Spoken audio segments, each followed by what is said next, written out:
বর্গমূলের একটা অঙ্ক দেখছি আমরা, কি বলছেন না, √x plus √y plus √z equal to 0 হলে x minus y plus z whole square by x z এই মানটা কত হবে।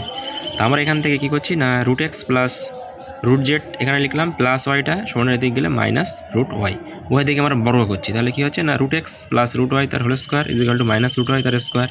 তাহলে এটা হচ্ছে আমাদের square 2ab plus b square, √x এর স্কোয়ার x, √z এর স্কোয়ার জেড স্কোয়ার শুধু জেড, আর প্লাস 2xz এটা এখানে লিখলাম, ঠিক আছে। আর এটার স্কোয়ার করলে মাইনাসটা প্লাস হয়ে যায়, আর √y স্কোয়ার মানে শুধু y হয়ে গেল। তাহলে আমরা লিখছি কি না, x প্লাস ওয়াইটা এদিকে আসলে মাইনাস ওয়াই প্লাস জেডটা এখানে থাকলো, আর 2√x √z এটাকে আমরা লিখতে পারি 2√xz, ঠিক আছে। x √x গুণ করলে এটা ভিতরে হয়ে যায়। তাহলে এই মানটা আমরা যদি আমরা এখানে বসিয়ে দিই, x minus y plus z minus 2xz তার স্কোয়ার বাই xz, মাইনাসটা প্লাস হয়ে যাবে, 4 হবে, এটা করলে xz হবে, নিচে xz চললে xz কেটে গিয়ে কত হবে না, আমাদের 4 অ্যান্সার চলে আসবে, ঠিক আছে। তাহলে আমাদের কী হলো না,